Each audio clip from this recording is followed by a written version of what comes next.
voz aqui por dentro, falando ao meu coração: filho, não temas, filho, não temas.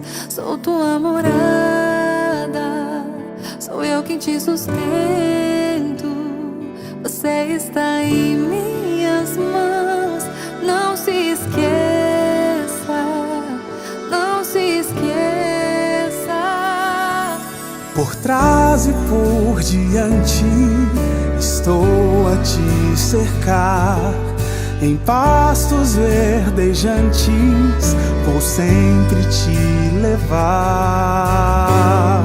Sou a tua casa, sou o teu abrigo. Faça em mim morada, eu já moro em ti. Seja minha casa, seja meu abrigo. Faço em ti morada, então mora em mim.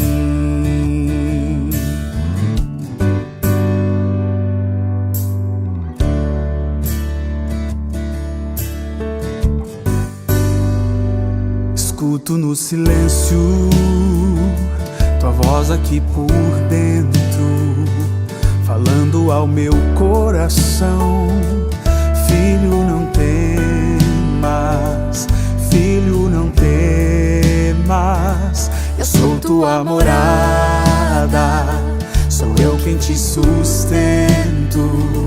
Você está em minhas mãos.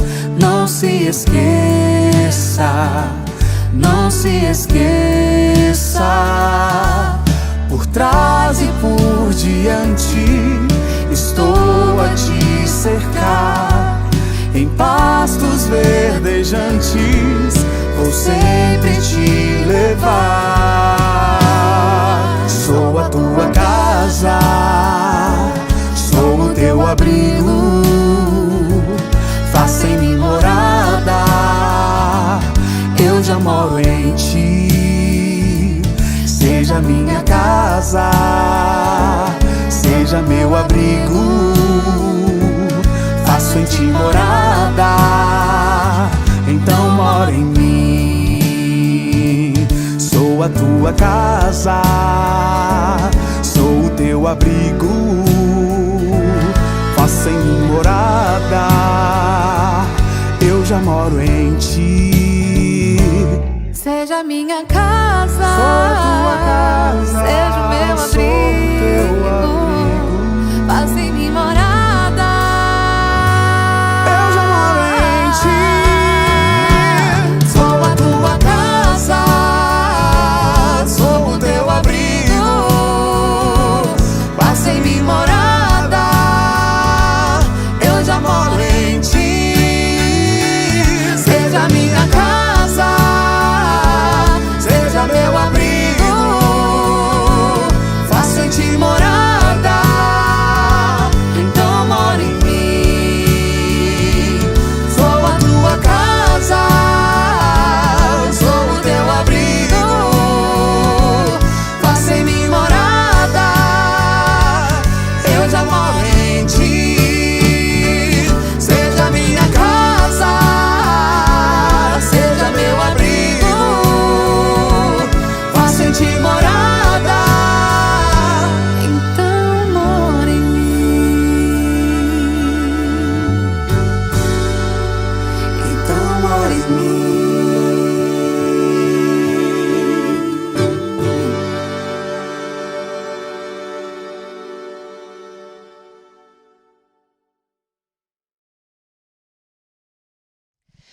Uma boa noite, sejam todos muito bem-vindos a mais uma noite da nossa série Fé Customizada.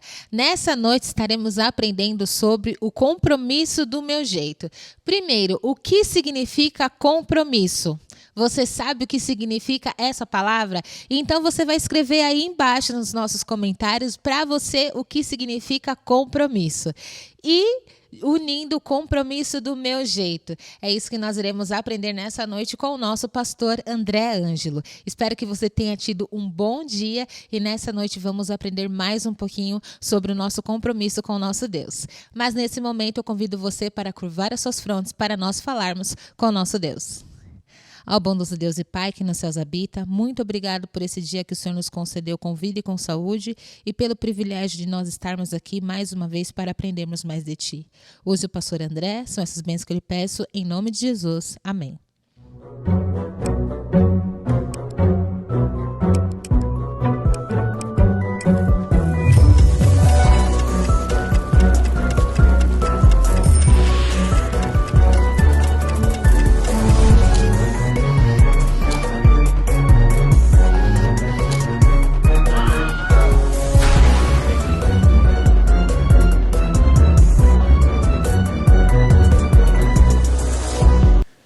Uma boa noite para você, muito obrigado porque você está conectado com a gente. É uma alegria muito grande estudarmos a palavra do Senhor juntos. Durante alguns domingos nós estamos estudando, como a Joyce acabou de dizer, sobre a fé customizada. Nós estamos trabalhando em cima de algumas histórias que lançam luz sobre a nossa mente a respeito desse assunto tão importante que nós estamos ganhando conhecimento a cada dia. E eu convido você, se você ainda não assistiu às duas palestras anteriores, acesse aí.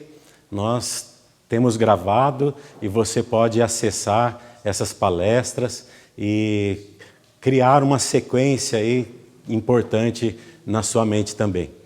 Bom, a primeira palestra nós falamos sobre a fé do meu jeito.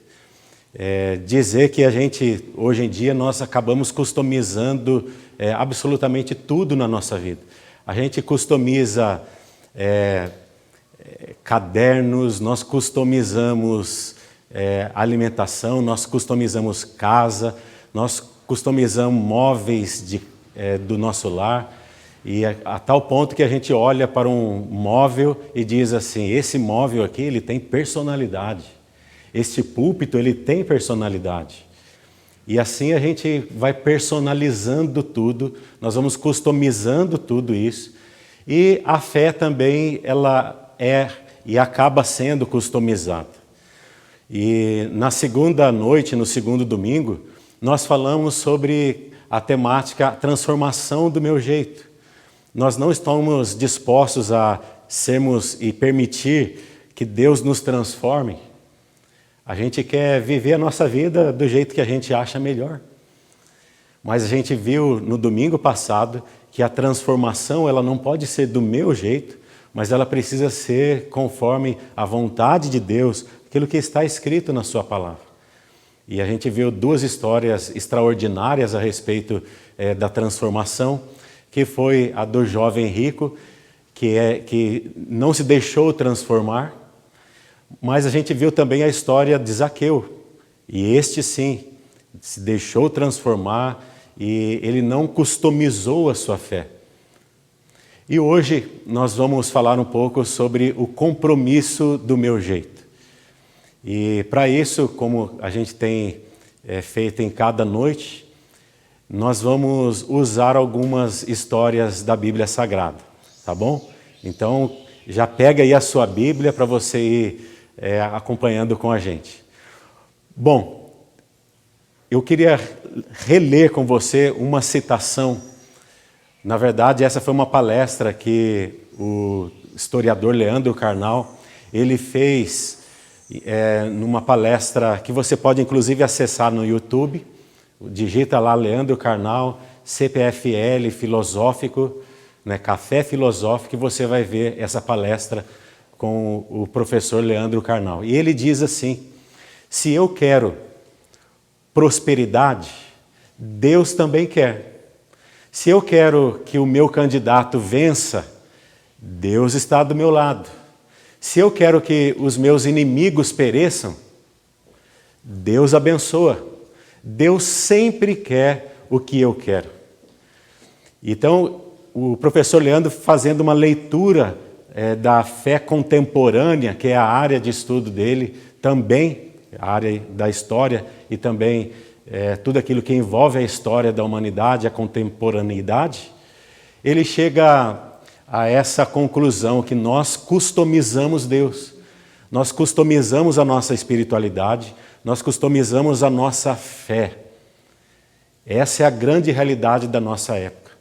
E esse é o cuidado que eu, que sou uma pessoa religiosa, e você provavelmente seja uma pessoa religiosa também, devemos tomar um cuidado muito grande com relação a isso. Então veja, um outro estudioso, e o nome dele é Christian Smith.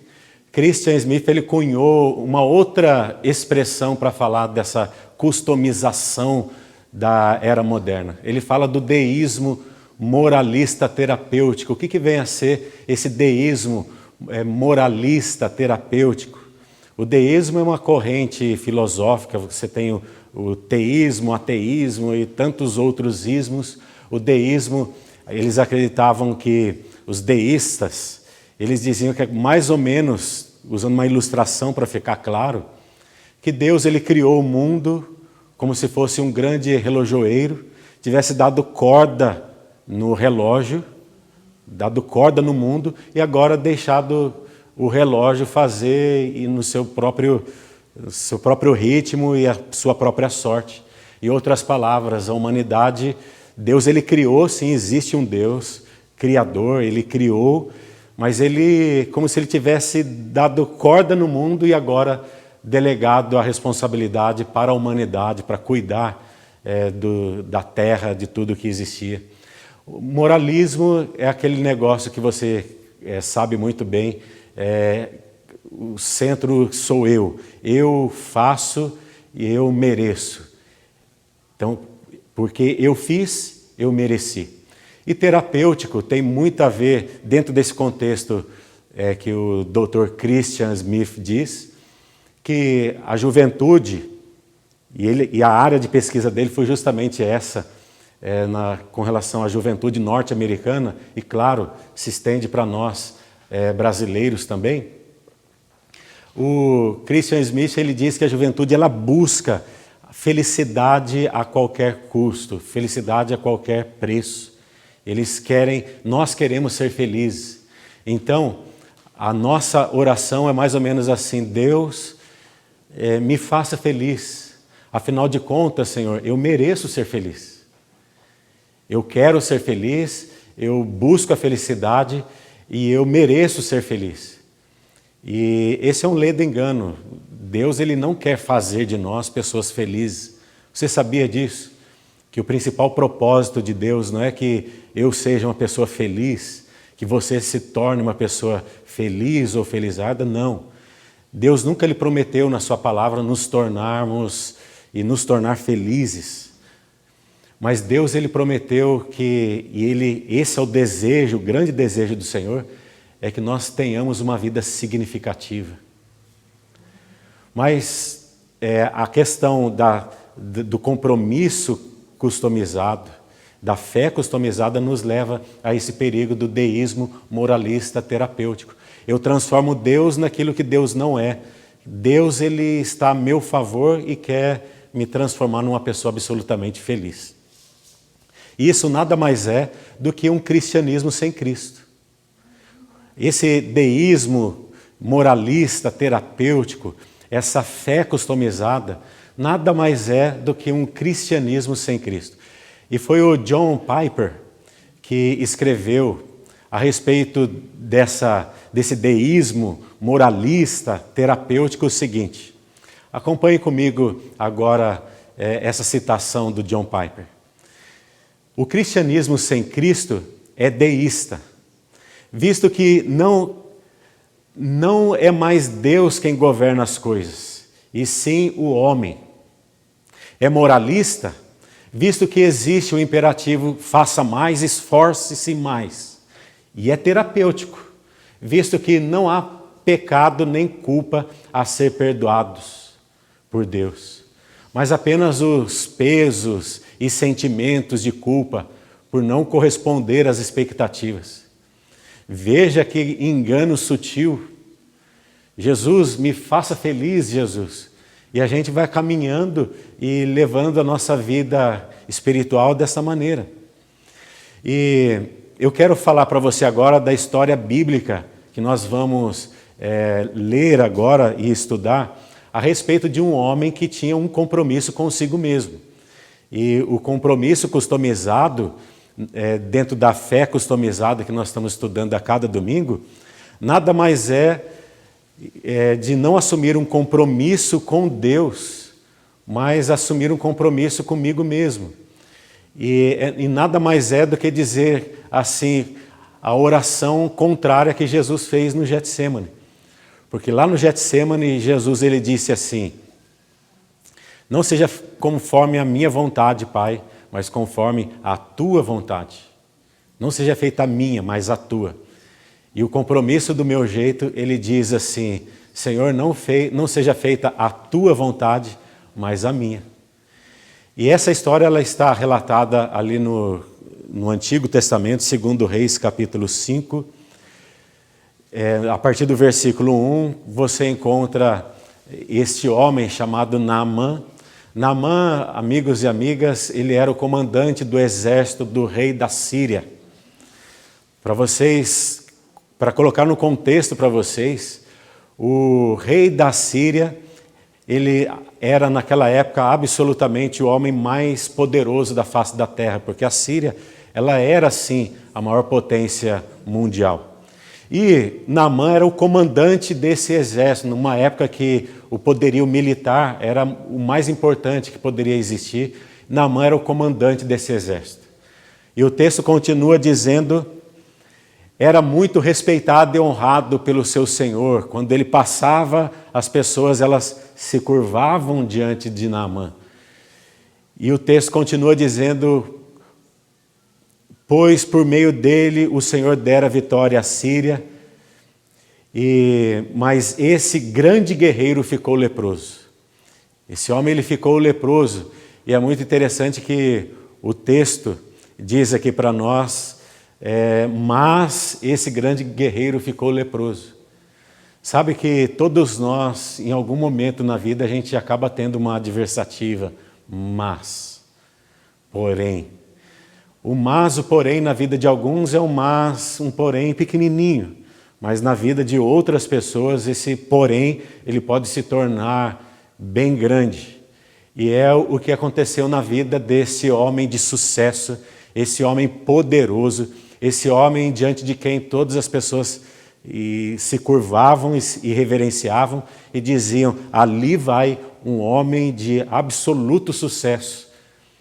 Eu gostaria muito, uma mulher e uma mãe diria naquela época, que o meu filho se tornasse como Naamã. Seria um orgulho para qualquer pai, para qualquer mãe, para qualquer família. E a Bíblia diz: mas esse grande guerreiro ficou leproso. E nós não temos muita noção hoje o que significa lepra, mas a lepra naquela época era uma doença absolutamente incurável. A lepra era uma doença contagiosa e a pessoa ela era deixada de lado na sociedade, e em qualquer sociedade era assim. E o versículo 2, você pode acompanhar aí comigo na tela, diz: ora, tropas da Síria haviam atacado Israel e levado cativo uma menina que passou a servir a mulher de Naamã. Um dia ela disse à sua senhora: se o meu senhor procurasse o profeta que está em Samaria, ele o curaria da lepra. E versículo 4, Naamã foi contar ao seu senhor o que a menina israelita dissera. E eu não quero comentar agora a respeito dessa menina, que a gente chama da menina cativa, porque lá no final eu quero falar um pouquinho a respeito dela e do compromisso que ela assumiu. Mas Naamã ele foi contar ao seu senhor a respeito dessa menina israelita que havia sido levada cativa como prisioneira e como serva ali da casa do comandante. Então, no verso 5, diz que o rei da Síria respondeu: vá, e eu lhe darei uma carta que você entregará ao rei de Israel. Aqui nós estamos falando de homens poderosos, né? O rei da Síria mandando uma carta para o rei de Israel. É a conversa, é o diálogo, é a comunicação entre grandes homens da face da terra. Quer dizer, eu proponho, eu mando e ele obedece. Aqui, então, o Naamã, ele leva uma cartada do seu rei ao rei de Israel. E eu convido você a acompanhar mais uma vez aí a leitura. Então, Naamã partiu, levando consigo, também a carta, levando consigo 350 quilos de prata, 72 quilos de ouro e 10 mudas de roupas finas. A carta que levou o rei de Israel dizia, veja o que estava escrito na carta que ele levava: junto com esta carta estou te enviando o meu oficial Naamã, para que o cures da lepra. Olha que coisa interessante. Na carta estava escrito, olha, cure o meu servo, o meu oficial, que é uma pessoa muito importante, muito cara para mim, o cure da lepra. Mas é muito interessante a resposta que é dado ali dentro desse contexto. Eu gostaria muito que você percebesse, nesse relato que nós vamos ler daqui a pouco, o compromisso que Naamã tinha com os seus desejos. Verifique isso na leitura do texto bíblico que nós vamos fazer agora. Veja o versículo 9. Naamã foi com seus cavalos e carros e parou à porta da casa de Eliseu. Eu gostaria que você usasse a imaginação agora. Imagina Naamã, ele sai lá do palácio do rei de Israel, um palácio grandioso, uma casa extraordinariamente bonita. E agora ele se dirige até a casa de um profeta chamado Eliseu, com os seus cavalos, com os seus carros, todo preparado com uma comitiva especial. E chega numa casa que com certeza, meus amigos, era uma casa muito simples. Era uma casa que ficava ali fora dos grandes centros da cidade. Era uma casa muito simples. Tenha certeza disso. Porque, por incrível que pareça, naquela época, os profetas, ou os chamados profetas, né, eles eram absolutamente simples. E Eliseu era um homem simples. E chega aquela comitiva, todo aquele pessoal, até a casa de Eliseu. E o versículo 10, então, veja comigo aí essa leitura. Eliseu enviou um mensageiro para lhe dizer: vá e lave-se 7 vezes no rio Jordão, sua pele será restaurada e você ficará purificado. Notem a maneira como Eliseu recebeu aqui o comandante do exército da Síria. Ele simplesmente não recebeu como o Naamã esperava ser recebido. Ele simplesmente envia o seu servo, o seu mensageiro, o seu secretário, e diz, e o secretário vem com a mensagem: olha, o meu senhor, o profeta, o homem de Deus diz para você ir se lavar 7 vezes no rio Jordão. E aí você vai ficar curado.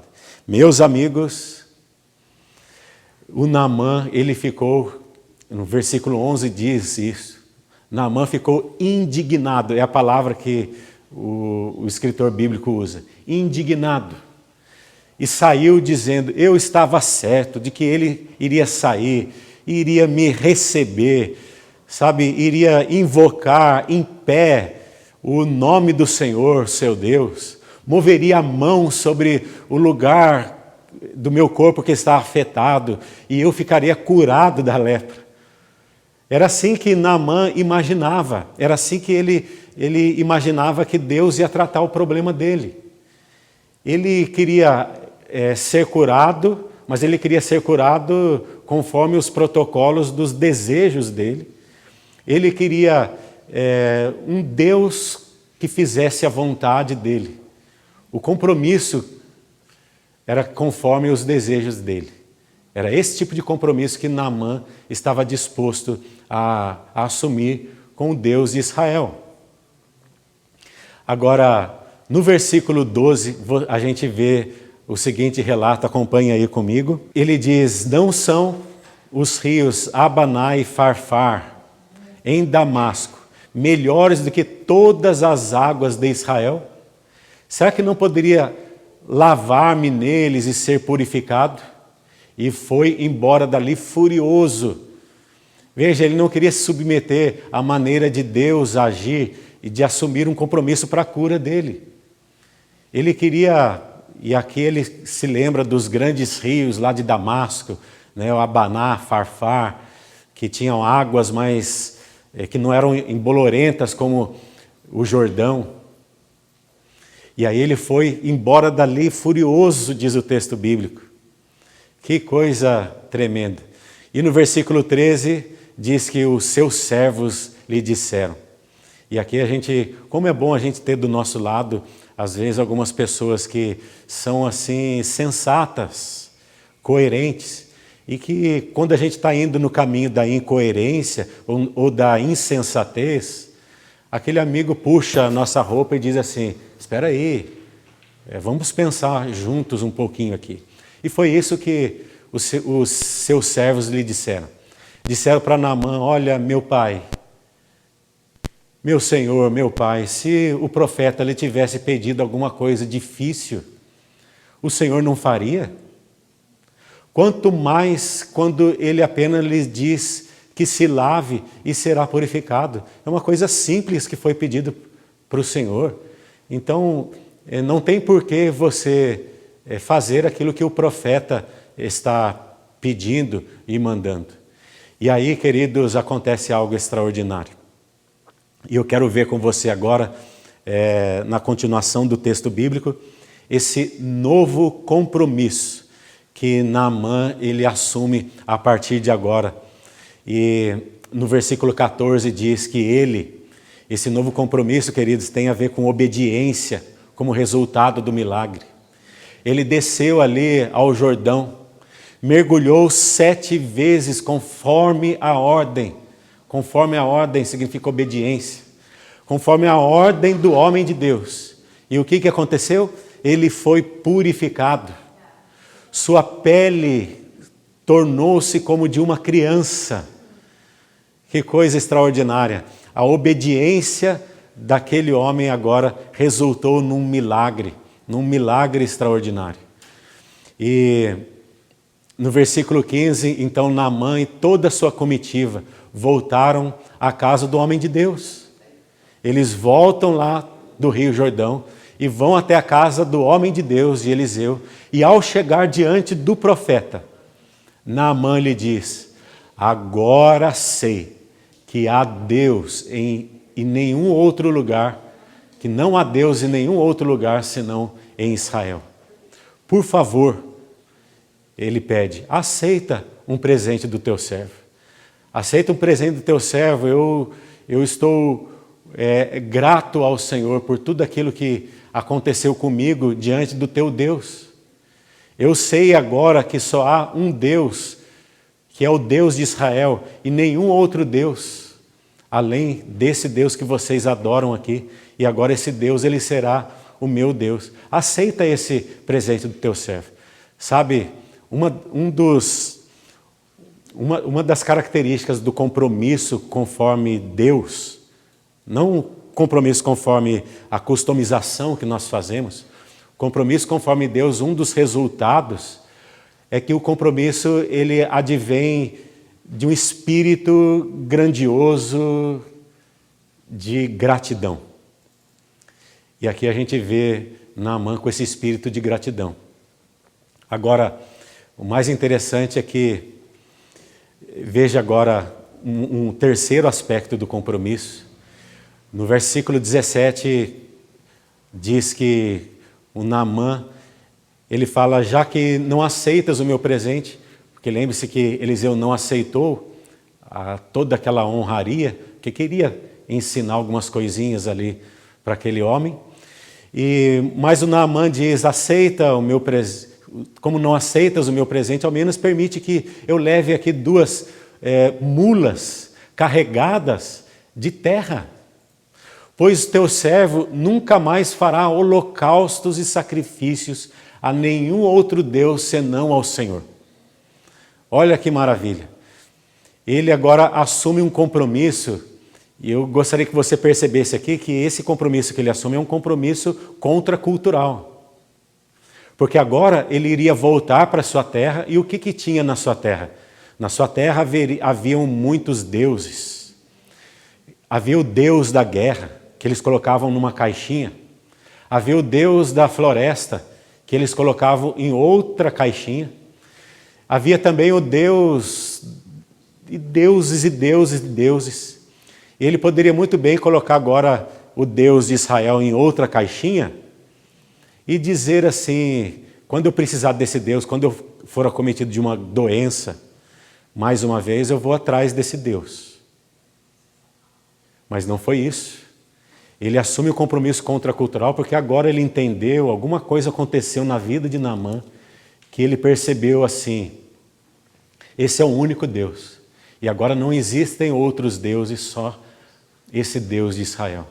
E agora ele teria que viver lá na Síria, como quem crendo num único Deus, no Deus de Israel. Então ele precisava nesse momento assumir um compromisso contracultural.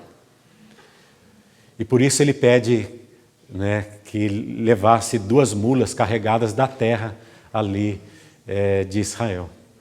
Muito interessante. Sabe, quando você assume um compromisso com Deus hoje, você precisa assumir um compromisso.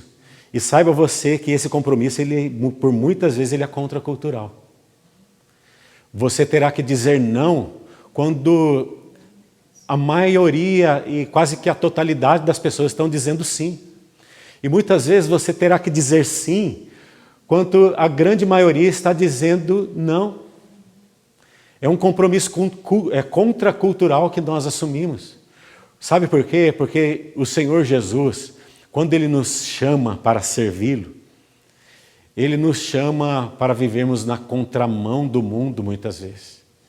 E Ele nos ensina que muitas vezes, quando a gente perde conforme os padrões do mundo, na verdade nós estamos ganhando. E muitas vezes, quando nós estamos ganhando segundo os padrões do mundo, na realidade nós estamos perdendo. Mas eu não gostaria de terminar essa meditação com vocês sem mencionar a história da menina cativa. Pelo menos brevemente, eu poderia falar aqui, pelo menos mais uma mensagem dessa, só a respeito dessa menina cativa. Mas o compromisso desta menina. Veja, vamos voltar ao início, no versículo 2, ao início da história. Diz que, acompanhe comigo o texto bíblico. Ora, versículo 2, ora, tropas da Síria haviam atacado Israel e levado cativa uma menina que passou a servir a mulher de Naamã. Um dia ela disse à sua senhora, se o meu senhor procurasse o profeta que está em Samaria, ele o curaria da lepra. Veja, essa menina, ela tinha todas os motivos para dizer o seguinte, o meu senhor ele está doente, agora ele se vire, ele destruiu o meu país, ele me trouxe como escrava aqui, agora ele que se vire. Mas não, aquela menina, ela tinha um compromisso com o Deus de Israel também. E o primeiro compromisso dela era com o perdão, e ela perdoou aquele senhor. Ela perdoou Naamã, ela perdoou todo mundo. E sempre o compromisso, ele perdoa, minha gente. E ela perdoou. Mas ela agiu em favor de Naamã. Ela disse assim, olha meu senhor, eu conheço o meu Deus, eu conheço um homem que está lá em Israel, um profeta em Israel, e se você fosse até este homem, e você falasse para este homem o que está passando a respeito da sua condição de saúde física, e você contasse para ele o que está acontecendo com o Senhor, ele iria curá-lo da lepra. Olha o testemunho que essa menina diz, o testemunho que ela dá ali. Minha gente, o testemunho dessa moça me leva ao maior de todos os homens, que assumiu o maior de todos os compromissos, o compromisso radical do nosso Senhor Jesus Cristo. Sabe, o nosso Senhor Jesus Cristo, Ele é o nosso Salvador e Senhor. O nosso Senhor Jesus Cristo, Ele assumiu um compromisso comigo e com você. Ele deixou os palácios de marfim e assumiu a forma de servo, se tornou um homem, se tornou um servo da humanidade, e Ele morreu numa cruz, demonstrando o alto e elevado compromisso que Ele assumiu com a minha salvação, com a sua salvação. E esse Jesus Cristo, o Jesus de Nazaré, Ele assumiu compromisso e foi e nos amou, como diz no Evangelho de João, e nos amou até o fim, e morreu a morte de cruz. E esse Senhor Jesus, que é Salvador, Ele quer ser o nosso Senhor. Sabe, o compromisso que a gente assume hoje, o compromisso do meu jeito é aquele compromisso que eu aceito Jesus, sim, claro. Como que eu vou rejeitar Jesus? Mas que Jesus seja só o meu Salvador. Essa é a fé customizada. Essa é o compromisso do meu jeito. Mas o compromisso do jeito de Jesus, o compromisso que Ele assumiu conosco, que Ele quer que nós assumamos também, é aquele compromisso que o vê não só como um Salvador, mas como o Senhor da nossa vida. Sabe, o Jesus Salvador e o Jesus Senhor são inseparáveis. Não dá para você ficar com um e deixar o outro de lado. E eu oro a Deus para que, em primeiro lugar, eu e depois você também ganhemos essa consciência que Jesus é esse que nos chama para a salvação e para o seu senhorio. E eu quero encerrar com essa citação de Arthur W. Pink. Arthur W. Pink, ele diz o seguinte: não estamos perguntando se Cristo é o seu Salvador, mas se Ele é real e verdadeiramente o seu Senhor. Se Ele não é o seu Senhor, então muito certamente Ele não é o seu Salvador. Aqueles que não receberam a Cristo Jesus como seu Senhor, e apesar disso supõem que Ele seja o seu Salvador, estão iludidos, e sua esperança se baseia em um alicerce na areia. Que Deus nos dê a graça de termos o Senhor Jesus como nosso Salvador e como nosso Senhor. Que Deus nos dê a graça. E uma pergunta para nós refletirmos e praticarmos nesta noite. Primeiro, quem é Jesus para você? Você percebeu que nos 2 domingos anteriores nós falamos e perguntamos, estamos gerando reflexão em cima de quem é Jesus? Quem é Jesus para você? Jesus, Ele é só um grande mestre? Jesus é só o meu Salvador? Jesus é só um psicólogo para mim? Jesus é só um coaching?